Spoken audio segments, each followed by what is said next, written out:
influence in the region. He has weakened the African. I love you. I love you. I love you. I love you. This is called the Inside Story, the podcast that I would like to show you. My TV is going off bad, man. He's saying there's a virus. I don't like this shit, man. Fuck. Fuck.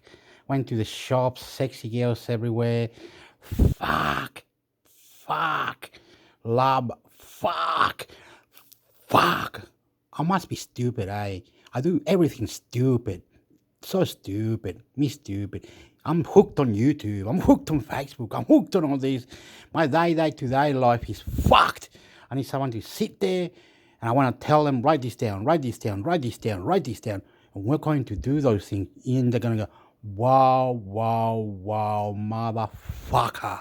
You're going to do those things? Are you sure? Motherfucker.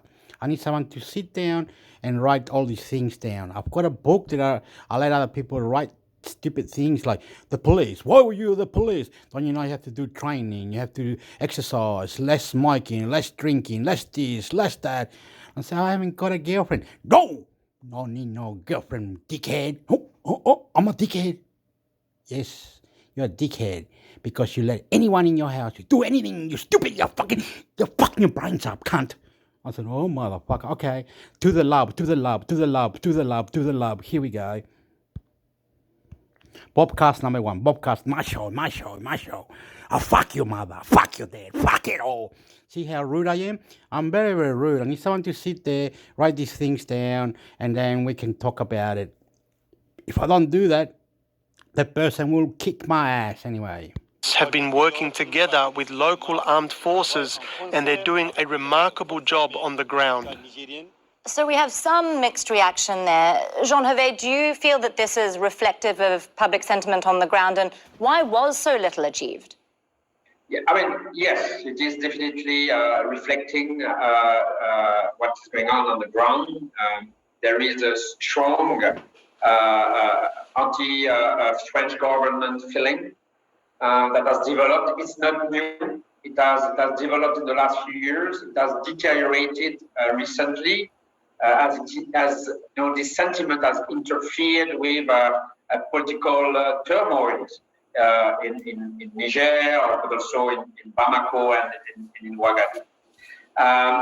Why, French were not able to achieve more? I think that it's a complicated story, but I think to put it in a nutshell, I think that they invested too much in a military answer, and they were not able to two things. First of all, they were not able to really include other partners as equal partners.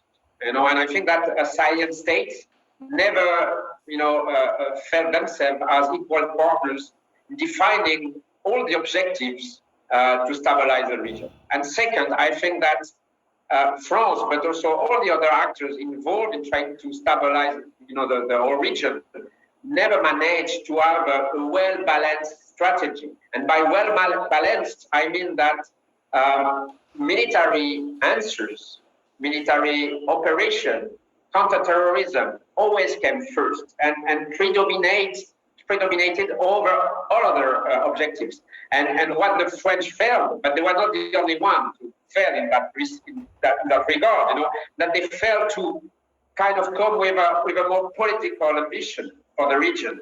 And I think that they always, fail to subordinate, military operation to this broader political ambition. And by political ambition, what we mean sometimes is also the opening of political dialogues with insurgents, and sometimes also with jihadi insurgents. Of course, there are lots of different complex drivers in that region, but let me bring in Chukwemeka here, because I understand your organization is part of a civil society coalition that's really been calling for more coherent grassroots action and has also been very critical of prioritizing a military solution. So let me ask you, what would you like to see done differently now? I think the first thing to do is to take a pause. With all the military investment, all the investment that have been made in not just Mali, but in the entire Sahel region, what kind of results do we have? Is it not time to begin to invest in skills and the entrepreneurial skills of the citizens? with the aim that we are dealing with human security, not just hardcore security. Because this is what has happened over the years. It has weakened the internal military. It has weakened the regional influence, the ECOWAS influence in the region. It has weakened the African Union influence in the region. And it has further weakened the coping mechanisms of the citizens. So why make such huge investment only just focusing on hardcore security? When there are fundamental issues, when there are structural issues that need to be addressed, which is investing in the human beings, in the citizens of the state. A lot of people feel that the economy of the Sahel region is now dependent on foreign aid. And people are no longer even confident in themselves to do anything. So we want to see a situation where there should be more of dialogue, more of soft approach, security approach to this, more of dialogue, more of investment in the human capital so that people can have skills that can now remove them from crime and begin to focus on livelihoods. Okay, let me bring in Niagale here, because as we've been saying, lots of different issues at play. This isn't just about religion or politics or resources. Can you break it down for us? What's driving recruitment in particular for some of these groups? There are different kind of factors, but what is very important is to realize the fact that even if initially those jihadi groups were coming from abroad, especially from Algeria, they have changed and they have been much and more rooted in a local environment. Now, the most important movement, be they affiliated to Al-Qaeda or to the Islamic State, are headed or a compound of local combatants, and they do have lots of strong linkages with local communities and local networks. It is also important to look at their transnational ability to shift from an area to another one. Of course, you can find a number of economic reasons. Sahel region is one of the poorest in the world, but you also do have ideological matter of adherence. What is important is not to consider all those groups only as violent extremists. It is also important to look and to take into consideration their political agenda, because there are also definitely political actors, even if it is much more easy to identify political claims from Al-Qaeda affiliated groups rather than to those which are affiliated to the Islamic State. Well, speaking of political agendas, just taking a step back, it does seem that the Kremlin, for instance, is very eager to step into the space that's been left by the French. We certainly saw that obviously in Mali after the French pulled out. Jean Hervé, can I ask you, what kind of a difference has that made? To be honest, when the French retreated from Mali, some officers from France, and others were thinking that the country will quickly collapse. This did not happen. I think that the Malian army, with also the support of probably Russian mercenaries, were able to maintain some form of presence and even to organize a wave of new offensives in the beginning of the year. This being said, the situation remains extremely difficult for Malian authorities. I'm not arguing that the situation is getting better because of the presence of Russian assistance in Mali. I'm simply stressing the fact that the withdrawing of the French did not lead to the collapse that some expected. So the situation is still extremely worrying. And something also that is interesting is that there is also a form of continuity, between the time of the French, if you want, and the time of the Russian. In both cases, the government of Mali is heavily invested in a military answer to the insurgency. and that's not going to help. If you, I don't believe that the Russians will succeed where the French have failed. In a way, there is no real military answer, or not, a predominantly military answer to this crisis. Well, we That's did the see situation where we Russian stand. flags, I recall, being waved around during the coup in Burkina Faso, not only by protesters, but also by soldiers. And then in N'Djamena, we also saw some protesters waving Russian flags just a few months ago. There's been speculation about misinformation campaigns by Moscow. Chukwuemeka, I'm curious, do you feel that for people on the ground, particularly in rural communities, are the Russians viewed differently from the French? I mean, ultimately, this is, as Jean-Hervé was alluding to there, this is still just men with guns. I think it's a precarious situation. You remember the old cliche about the devil I know is better than the angel I don't know. So it's a precarious situation. If you go to some of these states in the Sahel, the question they are asking, including their citizens, is this relationship with the French, what has it fetched us? To the extent that post-colonial period, our currency, our economy is still determined by what takes place in Paris. So they are asking those questions, and they are genuine questions, to be very honest. However, we do not even know the details of the new friendship being cultivated with Russia. So that is even a major problem. And the more these external factors continue to influence the peace and security architecture in not just the Sahel region, but also in the West African region, the more and more the security, the internal coping mechanisms and resilience of the citizens and the states in the Sahel region will continue to be lacking in confidence and the ability to stand on its own. So now you are asking a critical question. So what happens post the French government presence? What happens? The Malian army, for example, does not have the wherewithal to now step in because there is no investment, deliberate investment in them to step in post this intervention. So that's a huge problem. Well, we do now have the military in charge in both Mali and Burkina Faso. I'm wondering how much French military failures here actually contributed to regime change or the sentiment for that to actually take place. And Niagale, do you think that it did? And could we potentially see more in Chad and Niger, for instance? I think here it is very important to make a difference between the different countries. For sure, what happened in Chad after the death of Maréchal Idriss Déby Itno has been with the French position, which immediately recognized the military committee headed by the son of the late leader, has been a factor which has contributed to institutionalize and legitimize a military power in Chad. In Mali, that's completely different. I think that the problem in that France has completely overlooked governance problems, both in Burkina Faso and in Mali.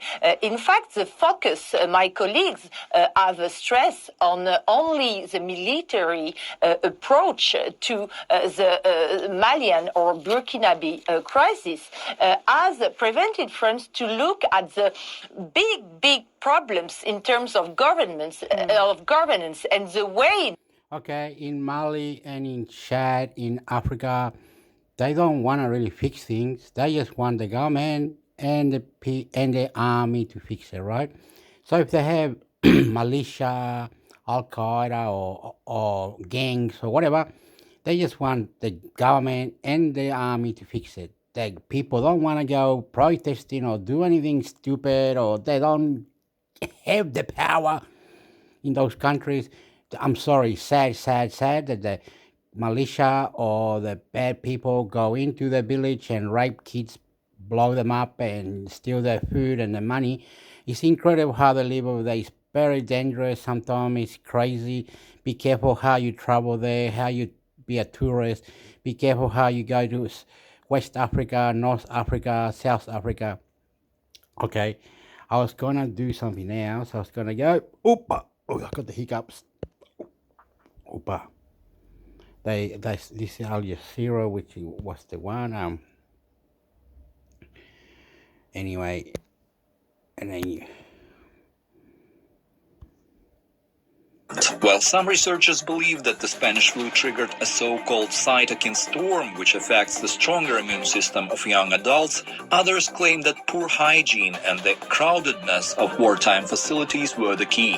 In the 21st century, the Spanish flu could have been successfully treated with modern antiviral drugs, but in the first quarter of the past century, they weren't available yet.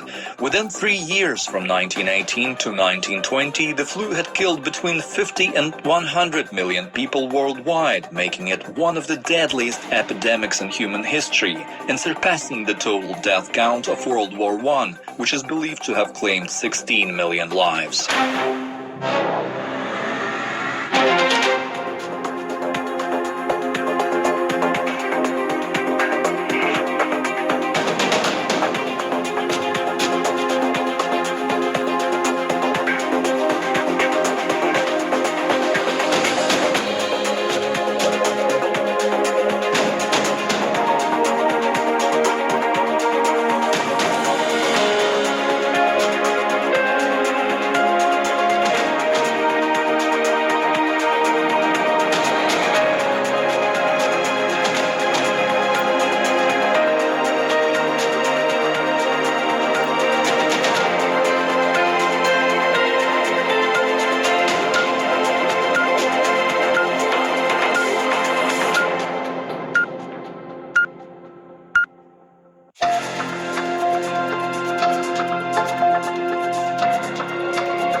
Listening to Radio Sputnik.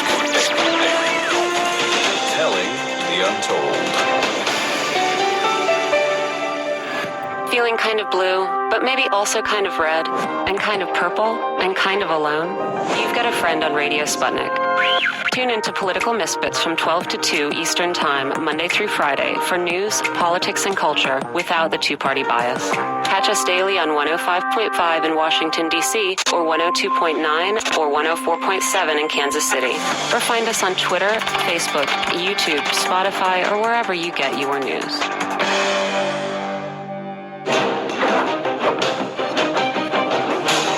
Our TGV channel presents Worlds Apart on Radio Sputnik.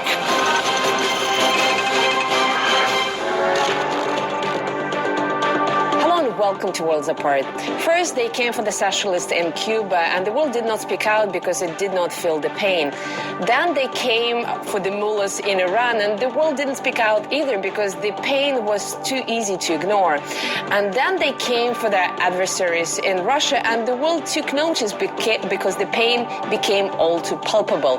Given the global ramifications of the Western sanctions against Russia, has the international community finally got enough stamina to stand up against the weaponization of global economy for geopolitical purposes?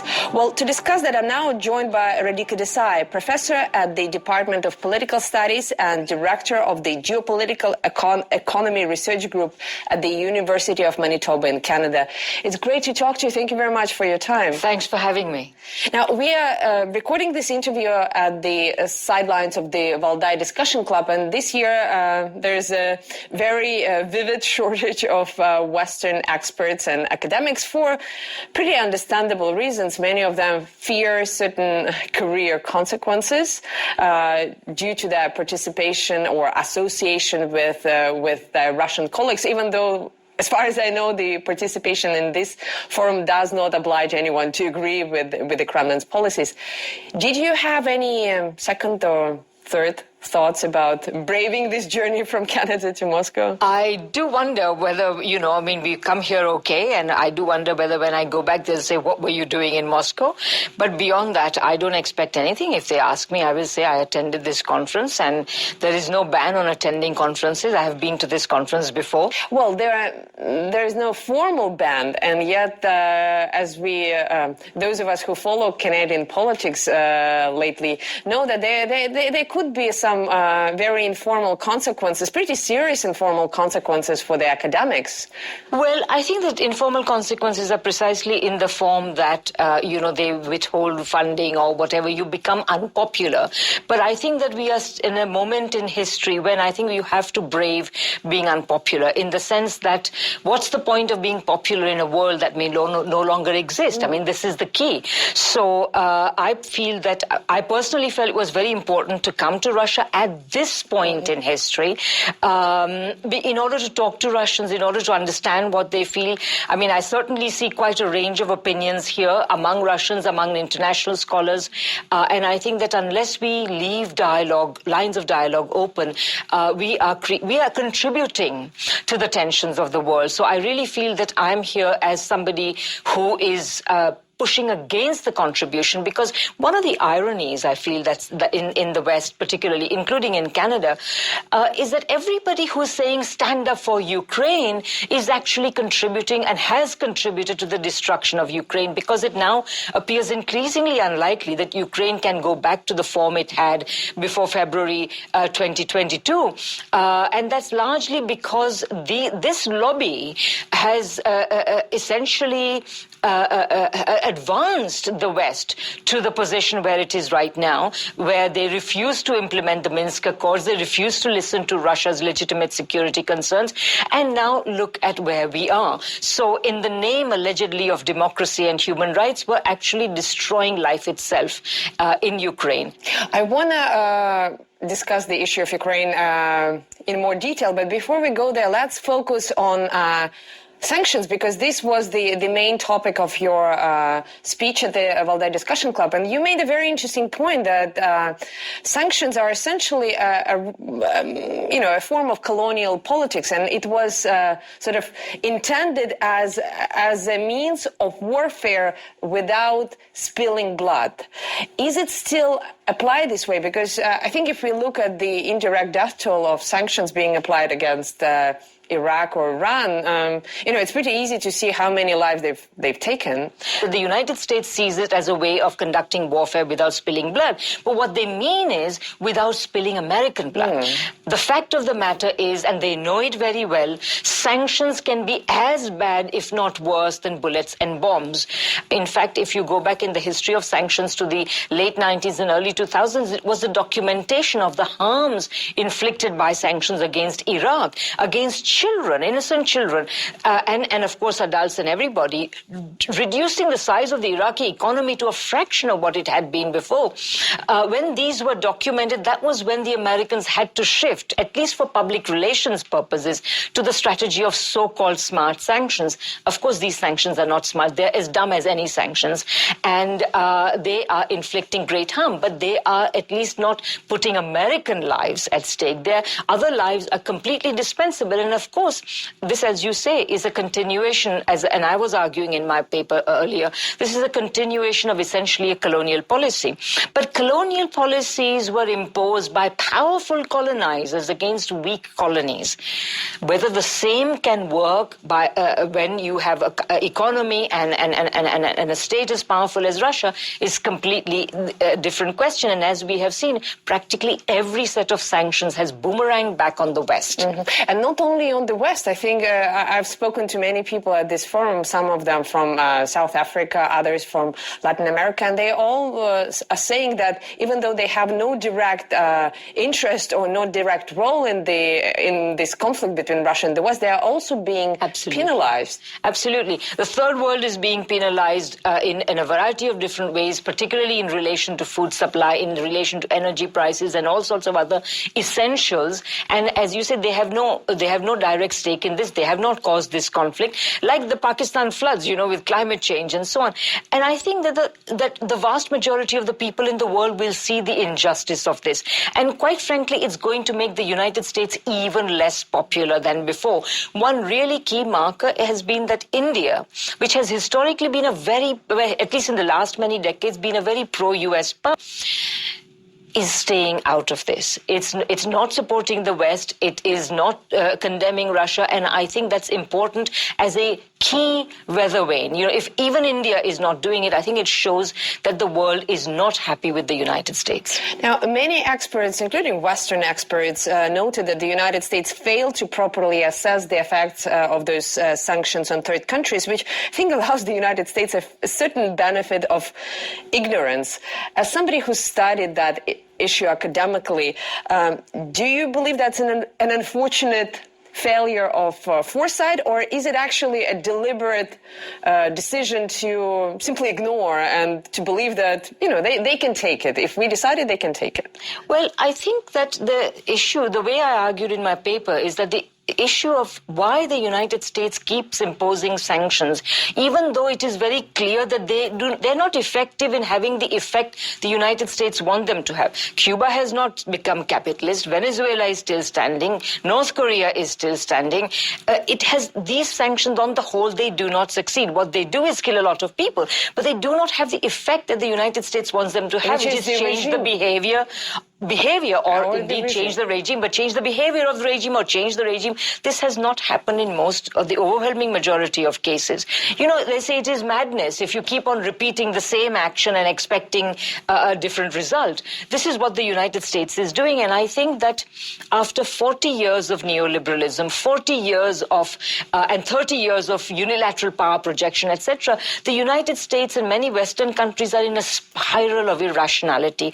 And I basically call what the U.S. is, the U.S. position vis-a-vis sanctions is a kind of mania. They keep repeating the same actions, and I think they're doing this because they want to show that they still rule the world. But in fact, especially against Russia, every sanction they have imposed has underlined how much they don't rule the world. I started our conversation with a reference to this post-World War II poem by the German Lutheran pastor Martin Niemöller, who First They Came, and it was essentially about the silence of German intellectuals and the clergy at the rise of Nazi ideology, and then the very targeted purging of their opponents. And for the record, I'm not making a direct comparison, but what strikes me is that those malfunctions, structural malfunctions, are apparent to everyone, and yet very few people are brave, not even brave enough, but sane enough to talk about that, and the things are only getting worse. Why do you think, with all this lip service to freedom of speech, critical thinking, rationality, what have you, why do you think there are so little people who are ready to voice their skepticism or their doubt, even for their own sake? Because I assume they want their country, the United States, to prosper. Well, I'm reminded of two things in response to this. There is, in addition to Pastor Niemöller's little poem, there's also that quote, those that the gods wish to destroy, they first make mad. And I think that's what's happening to the United States collectively. The second thing it makes me think is that you earlier asked me why aren't there more Americans here, etc., and what are they afraid of? I think the same thing that makes Americans afraid to come here is what is blocking their ability to see just how sick their system actually is, because they're not coming here because they're still looking for those little pieces of little treats they will get if they don't come, if they appear to conform. But the fact is that they are actually, these things are nothing compared to the dangers they are reinforcing by not questioning the consensus in their society. And I think, of course, I have to say, many Americans are standing up. Many Americans are demonstrating. Many Americans are part of organizations that are spreading the real information rather than the disinformation. But they are obviously a small minority. I don't know if you agree with me, but I think for better or worse, this very inconsiderate or ill-considered move by the United States to introduce very, very broad sanctions against Russia and penalize the rest of the world as a consequence, it produced a very strong resentment among the third countries. And you can hear them both at the Valdai Forum. I sense it in many of my interviews. Do you think that's enough for producing any practical change when the countries of the world will say that, the global economy belongs to all of us, and it's ultimately not to one country to decide how we are supposed to live and who are we supposed to deal with? Well, I think if you look at what's happening, when the United States demanded that everybody should impose sanctions on Russia, everybody should support Ukraine, etc., a small number of countries, essentially the old imperialist core of the world economy, plus a few added hangers-on like the some Eastern European countries, I should say. But beyond that, basically the vast majority of the peoples of the world and the people of the world have refused to support the United States. What we are increasing, and I should also add, by the way, that the Europeans, whose governments are currently cooperating, seem to be bent on economic suicide. As everybody can see, their economies are being destroyed as a result of complying with US demands. So even this so-called alliance, this idea that somehow suddenly President Biden has found a way of uniting the West, this is not true. It is creating new cracks in the European Union. It is creating new cracks in the alliances that pro-American alliances, and it is creating cracks within European societies. It's going to sharpen political contradictions in them. So that's a second thing. So basically what we are increasingly looking at is, okay, Europe is uncertainly still clinging to the United States, but increasingly the rest of the world is going to look elsewhere for the economic relationships and the economic models that they wish to have. And that will be more towards China, Russia, and other such countries. And I feel that we are now looking at a new bipolar world. But, in the old bipolar world, you had two sets of societies that were all reasonably prosperous and reasonably stable. This new bipolarity is more dangerous because on the one hand, you have the Western pole, which is increasingly, possessed not only of collective madness, but the material basis of that is economic decline, and along with it, social division, political division, cultural degeneration, etc. And on the other hand, you have a set of societies that have the possibility and in many cases the reality of greater stability, a greater prosperity. So I would say that the weaker side and the madder side is going to potentially create a lot of problems. So that is the key danger in the world. That's why we are entering this dangerous world. Well, we have to take a very short break right now, but we will discuss that particular danger in a few moments. Stay tuned.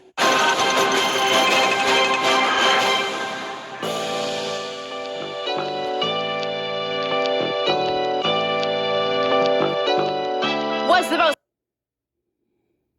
Okay, I have changed it now. Going to another one. Information that I see, whatever, is ridiculous. Now I have to cry, baby.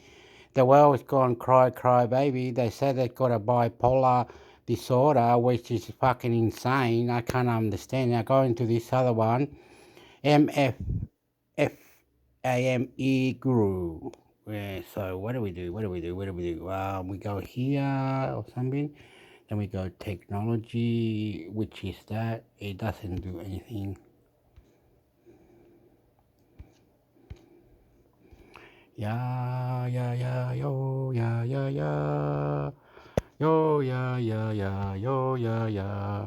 Doesn't it have like, go back to there. Then you go something like this or something. No? Anyway, I will see it, and then you gotta go here.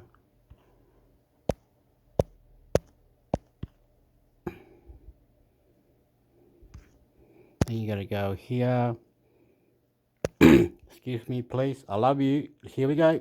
World's largest green hydrogen plant uses heat exchangers from Alfa Laval and Fame.Guru. Alfa Laval has signed an agreement to deliver compact heat exchangers to the world's largest green hydrogen plant, which is to be constructed in the Middle East. The facility, powered by renewable energy, will be part of the city of Neom, with the ambition of establishing a new model for sustainable living. Alfa Laval supplies heat exchangers to the world's largest green hydrogen plant, states a news article published in the News Chizhen. Storing energy from renewables during days. According to International Energy Agency (IEA), hydrogen is one of the leading options for storing energy from renewables during days, weeks, or even months, and it enables transportation over long distances. However, green hydrogen production has its challenges. When purified water is split into hydrogen and oxygen using renewable electricity, it is crucial to keep a stable temperature in the electrolyzer to maximize efficiency. Splitting water into the two gases generates excess heat, which needs to be constantly cooled off. In this project, it is done by using Alfa Laval Energy efficient plate heat exchangers. Alfa Laval is a leading supplier of heat exchangers to many of the main electrolyzer manufacturers. Generation of 4 GW of renewable power. NEOM's location and infrastructure will allow the generation of 4 GW of renewable power from solar and wind, where the green hydrogen production facility will use about half of it.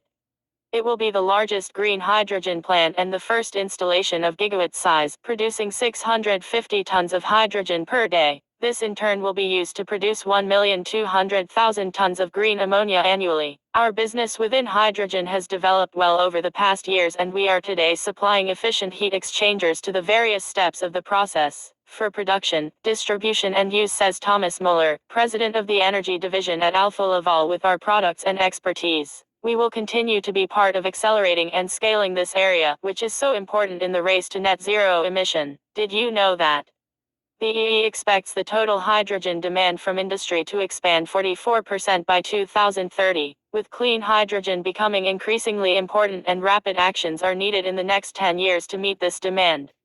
This is Alfa Laval. Alfa Laval is a world leader in heat transfer, centrifugal separation and fluid handling, and is active in the areas of energy, marine, and food and water, offering its expertise, products, and service to a wide range of industries in some 100 countries. The company is committed to optimizing processes, creating responsible growth, and driving progress to support customers in achieving their business goals and sustainability targets.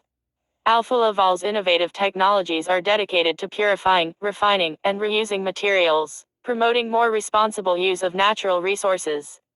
They contribute to improved energy efficiency and heat recovery, better water treatment, and reduced emissions. Thereby, Alfa Laval is not only accelerating success for its customers, but also for people and the planet, making the world better every day. Alfa Laval has 17,900 employees. Annual sales in 2021 were 40 billion 900 million approx. EUR 4 billion. The company is listed on Nasdaq Stockholm. Did you subscribe to our daily newsletter? It's free. Click here to subscribe. Source News Chaijan.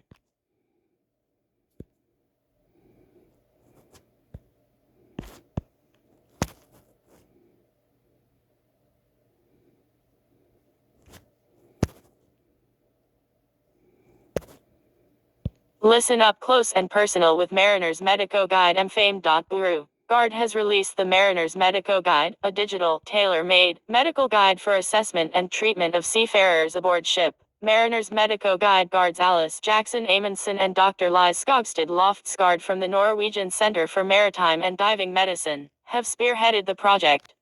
Lise and Alice walk us through the process from idea to release and what this app will mean for seafarer health and well-being. The app is free of charge and available for all seafarers sailing on the world fleet. It can be downloaded as a desktop version from www.medicaguide.no and is available for mobile devices in the Apple App Store and Google Play. Did you subscribe to our daily newsletter? It's free. Click here to subscribe. SourceGuard Bunker Report Maritime Snippets. What is a search and rescue transponder SART? Posted August 24, 2021. SART, or search and rescue transponder, is extremely vital equipment on the ship as it performs the job of a signal man. It is a vital machine during distress, for it helps in locating the position of the vessel in case it goes off track. The bright call of SARTs enables their quick detection, whereas the combination. One comment: what are liner services shipping? Posted August 24, 2021. A ship that regularly sails on a fixed route, following a schedule, is known as a liner. This is because they have regular ports of call. Liner services are preferred by businesses that have cargo for regular or frequent dispatches, while those organizations that do not have regular shipments normally go for tramp services. Liner. 0 comments.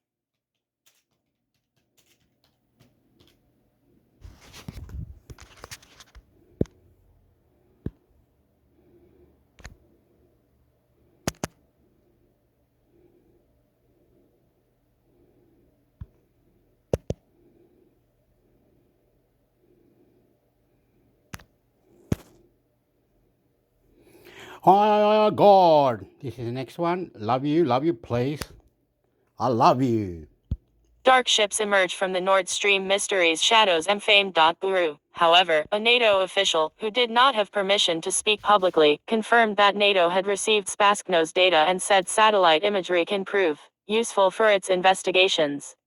The company analyzes images from multiple satellite systems including paid and free services and uses machine learning to detect objects within them. In total, 23 of these vessels had their automatic identification system eyes transponders turned on. Prior to the alleged sabotage in September, satellite monitors found 2 vessels in the vicinity of the pipeline with their trackers switched off as reported by Wired. Suspected sabotage. The first gas leaks on the Nord Stream 2 pipeline in the Baltic Sea were detected in the early hours of September 26, pouring up to 400,000 tons of methane into the atmosphere. Officials immediately suspected sabotage of the international pipeline. A new analysis seen by Wired shows that 2 large ships, with their trackers off, appeared around the leak sites in the days immediately before they were detected. We have detected some dark ships, meaning vessels that were of significant size, that was passing through that area of interest, says Jerry Javornicki, the CEO and co-founder of Spaskno. Javornicki says NATO officials asked the company to provide more information. Detecting objects. NATO spokesperson Ona Lungescu says it does not comment on the details of our support or the sources used, but confirmed that NATO believes the incident was a deliberate and irresponsible act of sabotage, and it has increased its presence in the Baltic and North Seas. The company analyzes images from multiple satellite systems including paid and free services, and uses machine learning to detect objects within them. The smallest of these, around 400 square meters, covered the immediate blast area, and larger areas of interest covered several kilometers. In the weeks leading up to the explosions, Spaskno detected 25 ships passing through the region, from cargo ships to multi-purpose larger ships, Javornicki says. In total, 23 of these vessels had their automatic identification system eyes transponders turned on. When turned on, eyes will broadcast a ship's name, location, direction of travel, speed, and other information. Military mission. It is relatively rare for ships to turn off their eyes transponders. It would not be common practice to have eyes turned off unless the vessels have a classified military mission or they would have some clandestine objectives, because the Baltic Sea is one of the busiest seas in the world in terms of commercial traffic, says Otto Taubens, the director of the Baltic Security Foundation, an NGO that focuses on the region. Collisions at sea can be deadly and environmentally ruinous. There are many places in the Baltic Sea that are not navigable for bigger ships, Taubens says. Decades-old wartime submarines and munitions litter the Baltic Sea's floor. Most satellites observing Earth take photos of what's beneath them. Others, however, also use SAR to bounce radio waves off the ground and create images from them. Investigating explosions. Korekin says SAR images can be used to identify the longitude and latitude coordinates of a ship, the direction it is heading, and potentially to estimate its speed. The images are less impacted by the weather, and can also provide visibility at night. It's quite difficult to hide a ship from a SAR sensor, Korekin adds. SAR images of the dark ships shared with Wired show the vessels as glowing objects, not far from the explosion site around Nord Stream 2. He says the company is not in the business of determining what may have happened or who is responsible, but instead provided the data to authorities. The signal from eyes could stop communicating with satellites or receivers on land, Korekin says, adding that the signal can also be impacted by the weather. While there are multiple ongoing investigations into the explosions, determining the full picture of what happened may take some time. Police in Copenhagen say its initial investigations have determined that powerful explosions caused extensive damage to the pipes. Images taken from around the exploded sections of the pipe appear to show that at least 50 meters of the pipeline were destroyed in the explosions. Seizures during investigation. In an email, the Swedish security service, Säkerhetspolisen, said that due to secrecy around its operations, it could not discuss its investigation or whether it was looking at satellite data. Certain seizures were made during the on-site investigations that are being analyzed, Wernstedt says. However, while the investigations are ongoing, there appear to be difficulties between the countries that are looking into the incident, which could slow the process. While Sweden says it is working with investigators in Germany and Denmark, The official leading its investigation has rejected plans to form a joint investigation. Tobbins says he hopes that the incident will act as motivation for countries to work on better ways to share intelligence, particularly as Sweden and Finland apply to join NATO. Did you subscribe to our newsletter? It's free. Click here to subscribe. So, NATO, okay, it's all around Europe, right. They're not doing jack shit, everyone. They're not doing jack shit. They're not even killing coronavirus. They're not even killing anything. They're not even fixing anything. Whoa. Stop screaming, please. Don't get angry. They're all around Europe. They're all around the world. They're all over the place. They're everywhere. United States wants to be the top, and they send in, just not United States, they're confronting or conforming or making a group, and they take United States Army and NATO and whatever and just go all around the world having war games, army this, buy that, this, that, and they don't stop Ukrainian war. Right? Got it done? Fucking yes. Because Ukraine is not part of NATO. Right? UK fuck to shoot fucker. Okay? Got it? If you don't understand my lingo, you have a problem on this planet Earth that the elite fighters or the elite scientists should all be in one place to support Earth. Keep this so-called army force with these scientists around the world, one island where they can create labs, new technology, new things, and they can take control from there to the Earth. We want to see the real protesting. Why is it anti-government? Why is it anti-money? Why do we live like this? NATO. You are all around Europe. You're all around the world with Joe Biden. Fuck you.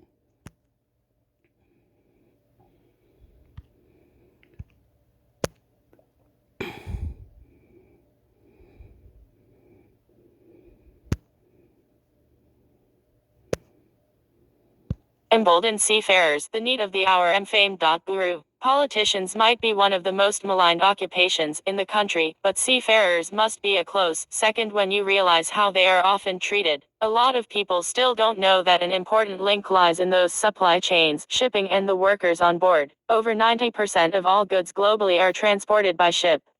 Those ships are operated by seafarers of all nationalities. The Australian Maritime Safety Authority is doing a great job in catching and fining unscrupulous managers and owners of ships that frequent Australian ports, when mistreatment or underpayment of crew is detected. However, they are only catching the tip of the iceberg. Change in mindset. Australian flagged and Australian managed ships pay their crews a decent wage and endeavor to relieve them after a reasonable time on board the ship so they can spend time with their families. It is a different story in many overseas countries, where unscrupulous ship owners that operate under a so-called flag of convenience mistreat their crews. They pay their crews a pittance, sometimes not even providing them with decent or sufficient food. The COVID pandemic hasn't helped how seafarers are treated, with some of them being on board their ship for more than a year without being able to go ashore, let alone going home at the end of their contract. The UK government recently published a 30-page report looking into one of shipping's darkest secrets, suicides at sea. It offered a number of recommendations to help fix a grimly underreported scourge plaguing the industry. The report was penned by Ipsos for the UX Department for Transport and the Maritime and Coast Guard Agency. There are a lot of cowboy flag states out there that I'm concerned about, that don't have robust reporting in place, one ship owner interviewed for the study said. Lacking basic amenities. For most people living on land, some form of internet access is guaranteed, even in developing countries. This is not so on ships. Whilst most cruise vessels offer their passengers complimentary Wi-Fi, this is not the case on many commercial vessels. Not having internet access even contributed to a recent incident where the vessel sailed dangerously close to the coast of Mauritius and ran aground on a reef, causing a significant oil spill and loss of the vessel. The vessel's normal course would have steered well clear of the dangerous coastline, but the ship's command decided to sail closer to the shore so the crew could have phone reception and ring home. Seafarer Happiness Index. Fortunately, the Seafarer Happiness Index has revealed a welcome rise in optimism for the third quarter of 2022, as solutions to crew welfare challenges emerge. The index is an initiative of the Mission to Seafarers, The charity asks seafarers 10 key questions through an ongoing online survey and publishes the results quarterly to gauge the levels of happiness at sea and understand the challenges crew members face. Survey scores indicate seafarer happiness levels reached 7.30 out of a possible 10 in the third quarter of this year, up from 7.21 in the previous quarter.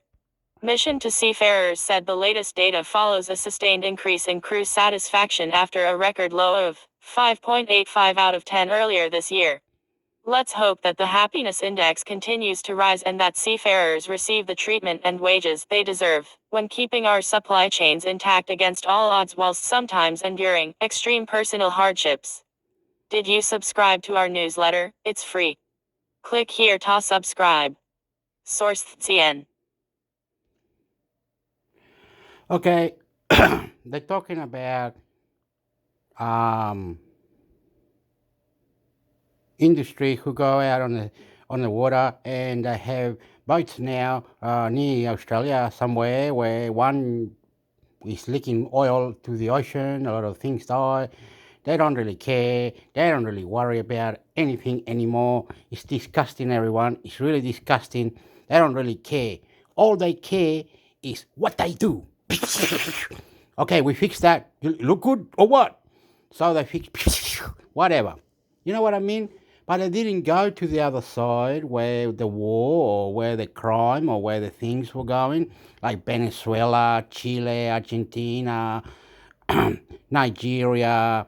They don't care, man. They don't really care, right? They don't really care, mate. They don't really care. They just do what they need to do, what they need to. They don't really forget it, man. They go to have this thing in Egypt or whatever. It's without caring the world, eh? Without worry, man. Without doing it, with nothing, man. They don't do anything, and anyway, they don't really show to prove we'll do this, and we go, yeah, we'll be clapping, we'll be bloody jumping up and down, right? But no, they don't. They do not, mate. They do not do what is going. No, they are full of it, and they are full of it.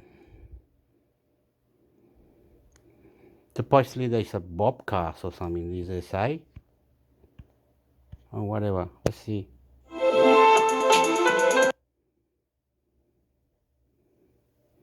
Sustainable buildings, developing local transport, which to some extent Qatar has tried to do. Developing, definitely increasing renewable power generation to be able to generate more green electricity during the event, but also afterwards, because that's also one of the challenges, is like trying to make sure that it contributes to a more sustainable long-term transition. However, I'm struggling, as you know this, I'm struggling to answer this question because I think it's I'm not sure this is the right thing to focus on, right? To try to make these events a little less climate damaging at the margin. I think as long as we stay within the model where we organize every 4 years an event that attracts 1 million people from around the world in a place that doesn't have the infrastructure, it's going to have a climate impact, right? And it's going to stay with a massive climate impact for the next decades. And so if we, at the same time, it's hard to say like, yeah, let's just scrap football, right? Like we also want to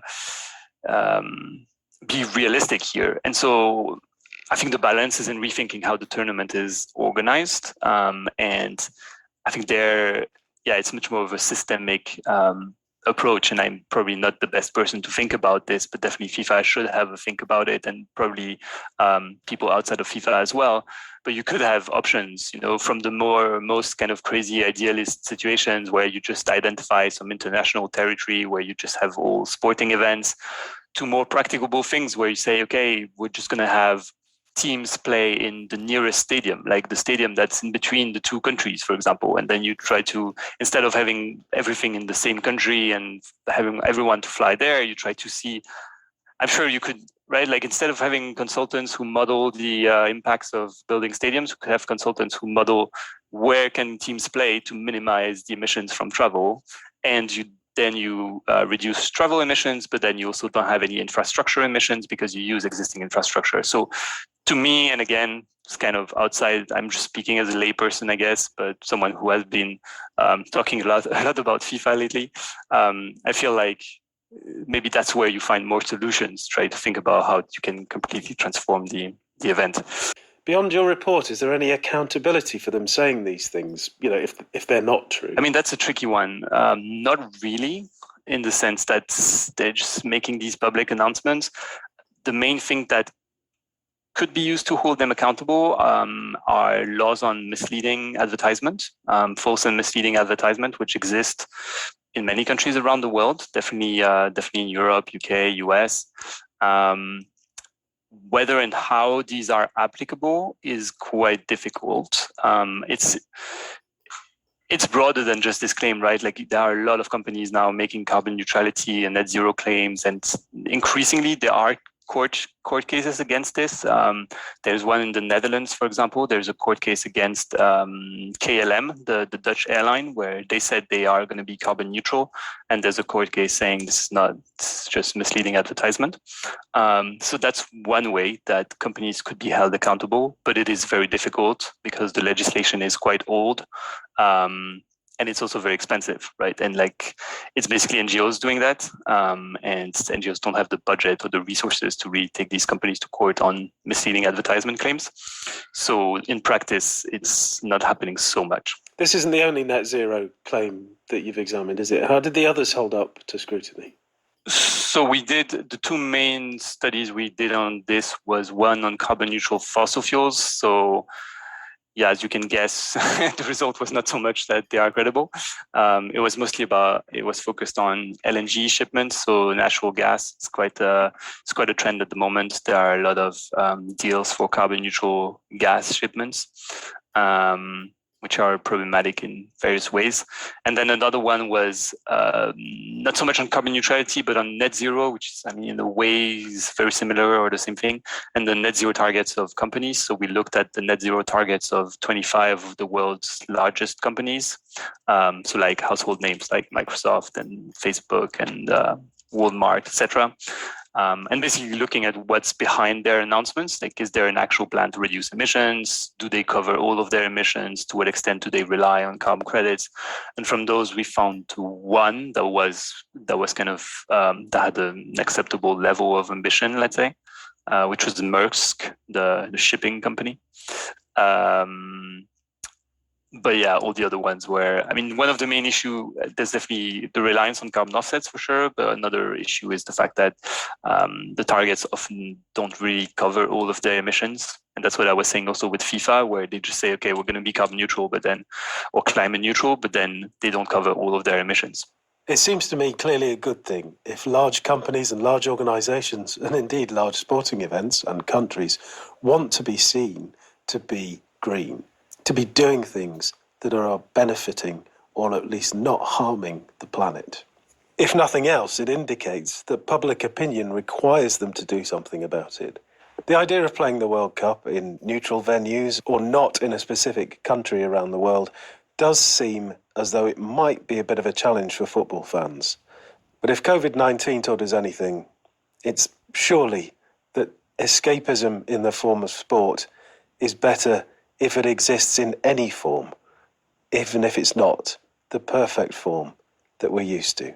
As I say, I'm a season ticket holder at Bristol City, and you could go to Ashton Gate, the home of Bristol City, and not really notice that anything was happening that was any different to the way that football has been done for many years now. But if you look closely, you'll notice some detail. Outside the South Stand, you'll find a bicycle repair centre, which is made available for fans to encourage them to cycle to the stadium.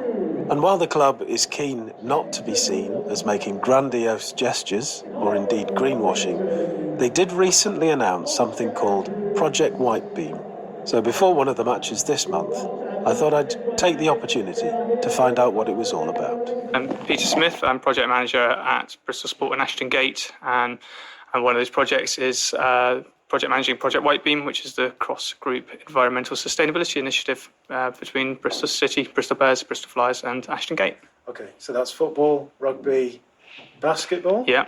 And the stadium more widely? And the stadium itself, yeah, because Ashton Gate on its own right is a big established Monday to Sunday business events, conferencing, exhibition centre. So the reason why it's called Project Whitebeam, it's not a random name. We didn't want to talk about zero because our project is not just about carbon, it's about waste and biodiversity, etc. We didn't want to label it green, because none of our clubs wear green, but also the green message isn't for everybody. It turns some people off before they even open the book, so to speak. They won't even take the book off the shelf. So we wanted to find something that was uniquely Bristolian, and the white beam is a plant of the rose family. It's got a few species that are endemic only to Avon Gorge and Lee Woods. So from the stadium, you can literally see the only place in the world that this grows. It's uniquely Bristolian, it's fragile, and it's beautiful. And I think that's what we're trying to sort of convey in that. So Project White Beam was born out of a realisation that we as a sporting group needed to understand more about our impact on the environment. So it was initiated pre-COVID, and we launched the project just before the first lockdown internally. And seeing a little storm on the horizon that was COVID, we kept the ship in the harbour actually, and just tried to make progress while we could while things were locked down. And then we publicly launched it in August this year, 2022. And what Project White Beam seeks to do across the sporting group is to recognise our impact on the environment, measure it and mitigate it. It's not about saving the world, and we know that we won't be perfect certainly now, and we may not be perfect for a long while yet, but we do realise that we have an impact. So it's just about starting that progress and setting targets. So the clubs have signed up to the UN Sports for Climate Action Framework, which gives them a target of 50% reduction in greenhouse gas emissions by 2030 and net zero by 2040. Now, we don't know exactly how we're going to do that yet, but that's part of the point of it, is to set the target, know where you need to get to, and then worry about how to get there. Is it possible for thousands of people to come to a football match in a net zero way? I'd say at the moment, probably not, if we're honest.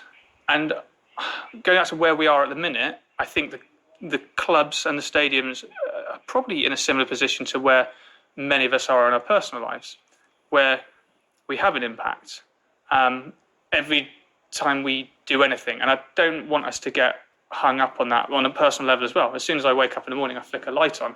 You can have some solar panels, you can have a green energy supply. There's still going to be some impact in there somewhere. As soon as you go to work, you can have an electric car. It will have some impact. Even a bike, it will have some impact. It's still got tyres, it's still got metal, etc., etc. But I think long term, there will be a way where we as individuals, as clubs and countries and globally as well, will find a way to do things in a truly sustainable manner. I think we have to. So we don't have all the answers yet, but I think that's got to be the aim. Okay. So what sort of thing are you doing? It's pretty broad. So the Project White Beam seeks to look across different things of the environment, if that makes any sense. So we look at climate change, we look at waste, we look at water, we look at air quality, we look at biodiversity. So it's not purely a carbon project, it's not purely a waste project. We've already started to make some progress on a lot of those things. So, for example, food. I think most people realise that food is something that we as individuals all consume.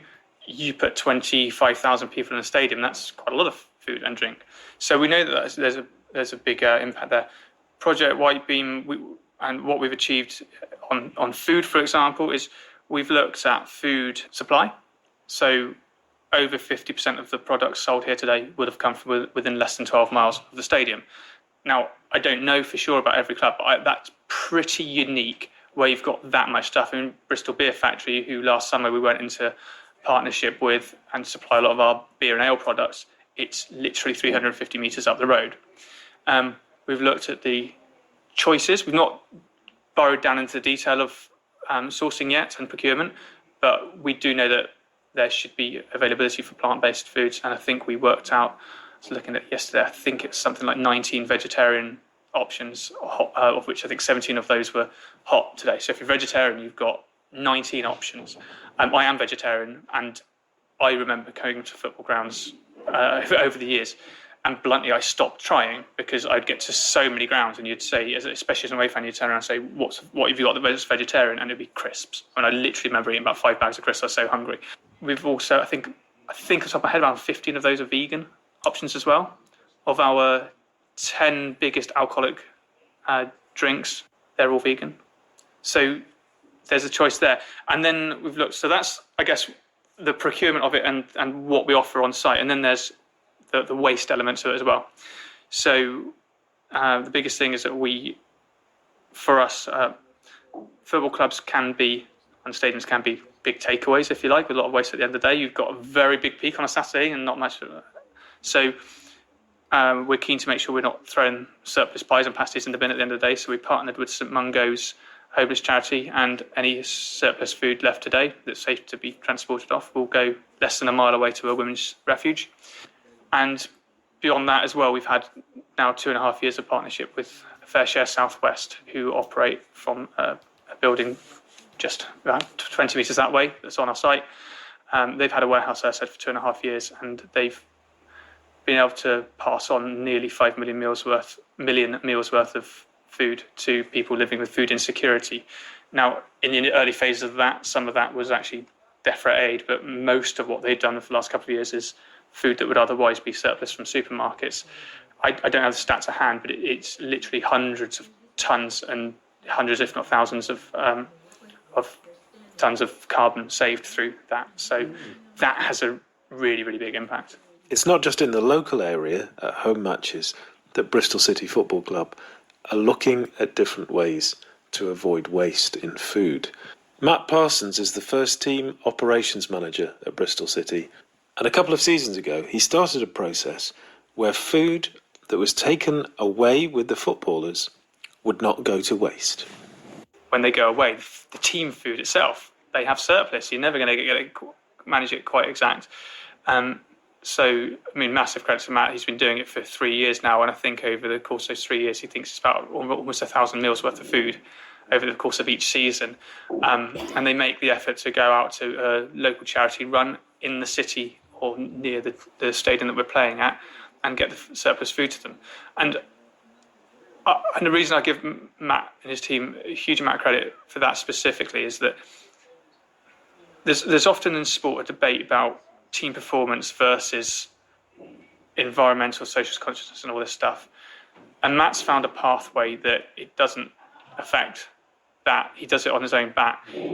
They travel a long way to some of these away games and they're very, very busy. And Matt's managed to find a way to that's effort. He has to go away and find charities and soup kitchens or shelters in towns that he doesn't know, and find a charity that actually wants that food. That sounds really silly, but it's not appropriate for every shelter because they may be zero food or they may only deal with a certain supply of food that has to be regular. So, Matt got organised because him and the team wanted to achieve good, and they've done it. And that's, again, it's 3,000 odd meals that have gone into a mouth rather than into a bin, which not only helps those people it's feeding, but it also means that that's not then rotting in a bin and producing greenhouse gas emissions. Okay. So, thinking about the people getting to the stadium, what can you do as a club for that? Yeah, so travel and transport is another big hitter. We are in the process of measuring our benchmark here in terms of greenhouse gas emissions, so we don't know how much a percentage it is. Some other leagues and stadiums around Europe have estimated that roughly 80% of greenhouse gases could be supported travel. So we're not in direct control of that. But it is something that we want to, got potential to make great strides in. So in terms of that, it's really about trying to encourage sustainable travel and mass travel wherever possible and reduce single car usage. When we redeveloped Ashton Gate and reopened it, so opened it up fully in 2016, we started to introduce the matchday shuttle bus routes. We have 3, 2 from park and ride sites and 1 from Temple Meads and City Centre. They are subsidised by the club, and there's a significant subsidy goes into that. And again, cautious about my statistic here, but I think when we measured it over the course of 2019 pre-pandemic, the collective miles that we'd got people, or kilometres, should I say, that people have travelled on those buses was something like 2.5 million in a year. I'll check that.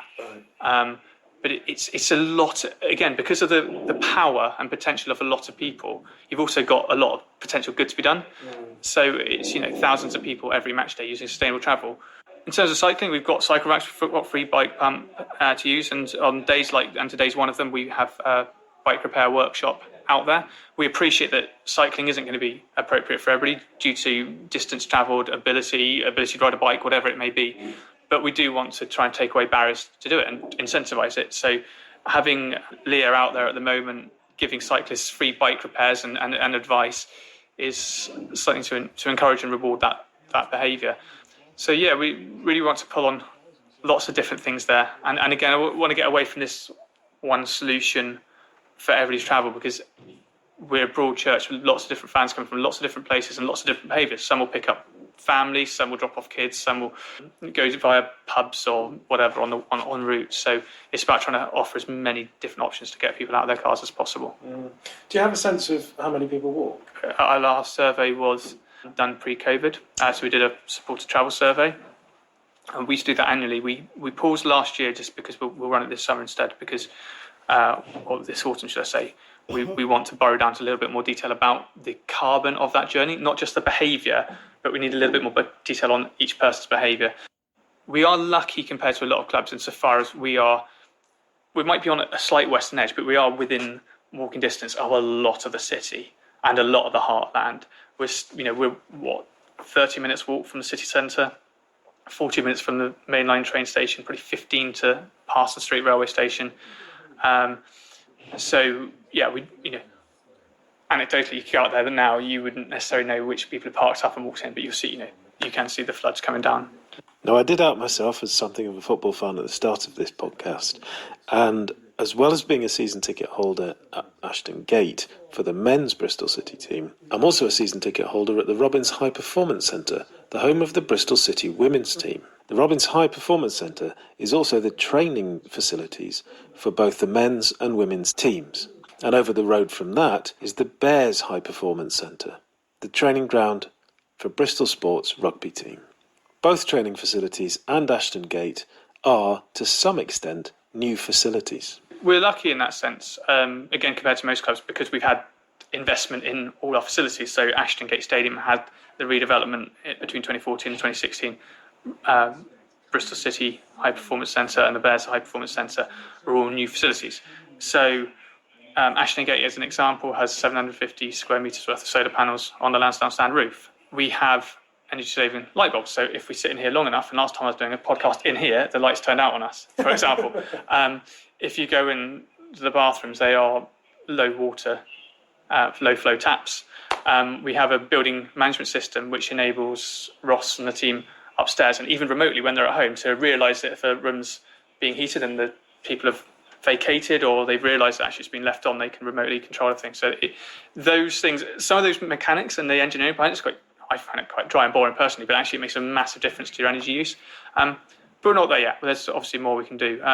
But did say with Robbins and Bears High Performance Centre, I think, make sure I get it the right way around, but I think the Robbins High Performance Centre has no gas. It's a zero gas facility, for example.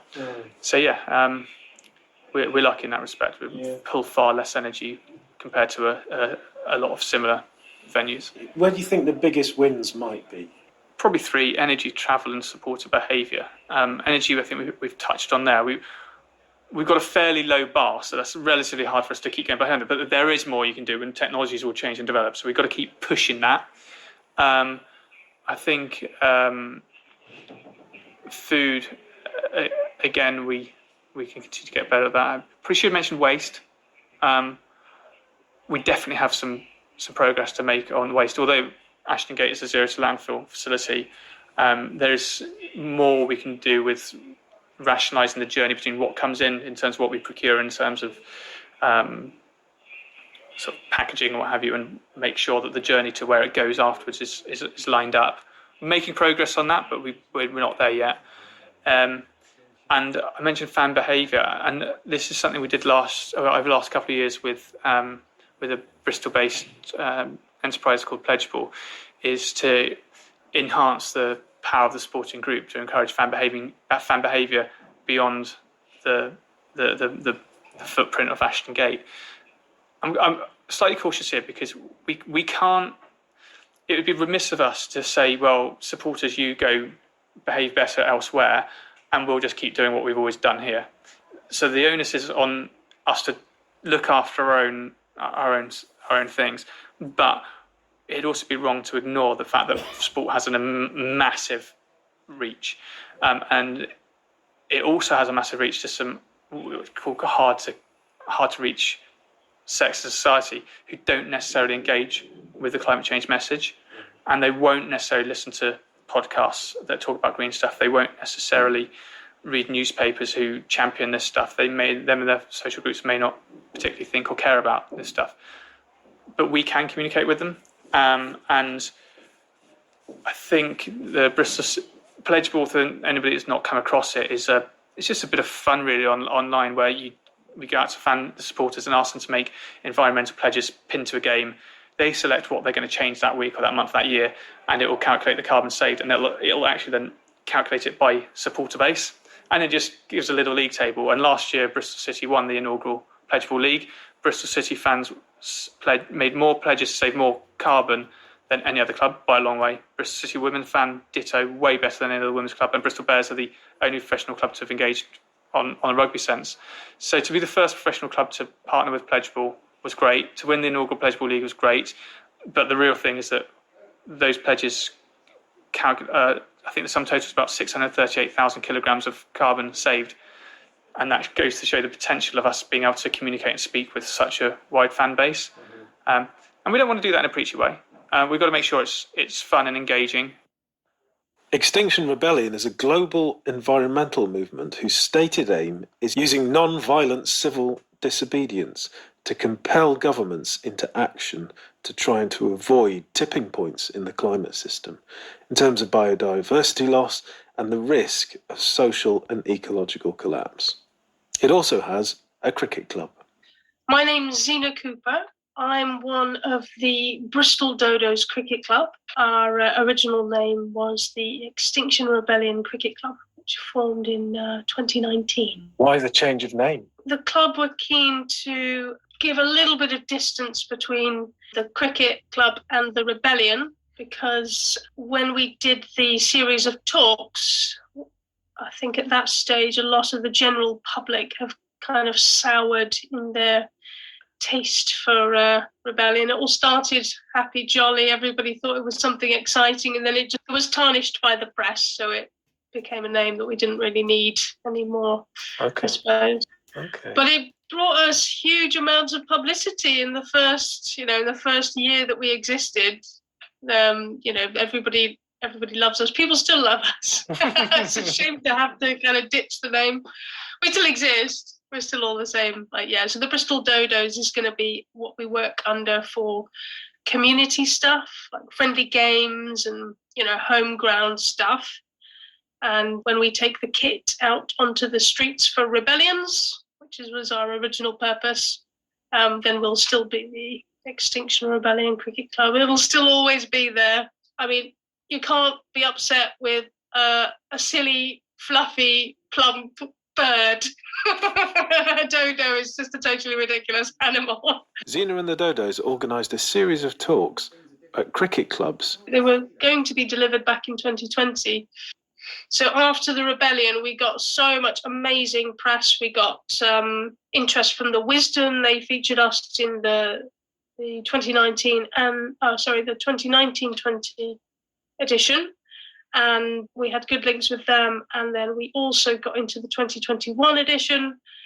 Despite Zena's firm and passionate belief that everybody loves cricket, I do know that some of you might not know everything there is to know about it.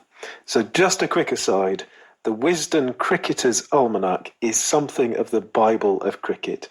It's a cricket reference book that's published every year. The Time to Declare series was started because we had made quite a lot of links with a gentleman who wrote the Hit for Six report.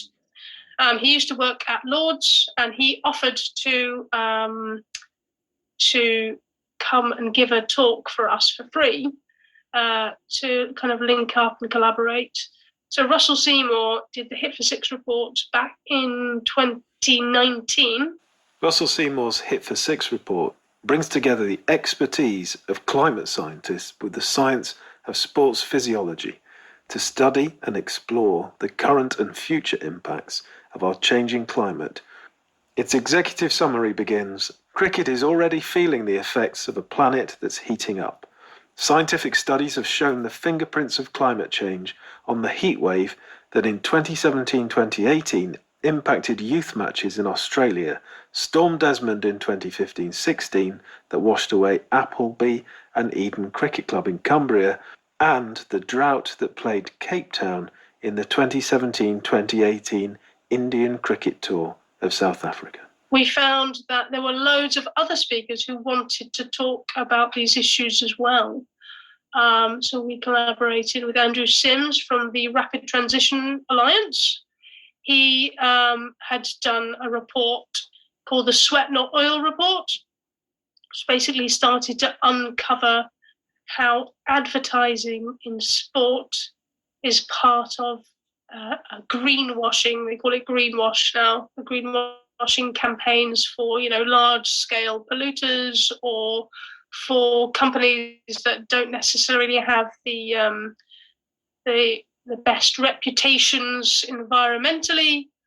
They might sponsor, cycling or football, or because but sport is a very emotional thing. It's part of our culture. It's part of our history. It's part of the thing that people love about our nation. It gives people a huge amount of pride, individually and as a country. People run marathons and people do all kinds of things. Like, sport is how humans better themselves on individual scales and on global scales as well. So there's a massive amount of pride there. And, the large-scale companies and polluters, obviously, they capitalize on that. So the Sweat Not Oil report started to uncover how deeply seeded these ideas are, and how they're actually, when you really look at it, quite incongruous, how it's actually quite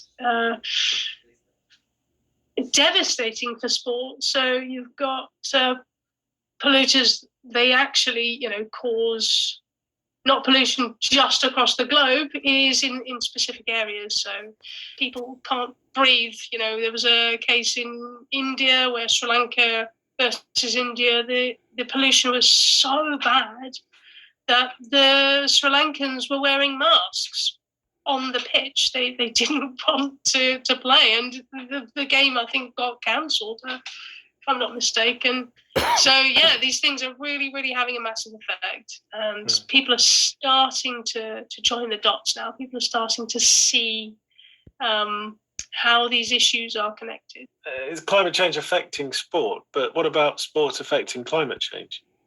Yeah, absolutely. It's exactly that. So the way the sports world is structured, it's based on, like, we've had it for however many years now, that sponsors are basically the reasons we feel like sponsors are the reasons we can have sport. We used to have the Benson and Hedges Cup. We used to have, tobacco companies sponsoring motorsports and everything. Those little playing cards that you'd get with all footballers, and people would collect them in cigarette packets and all that kind of stuff. It's embedded so deeply in our culture that you must have sponsorship in order for sport to exist.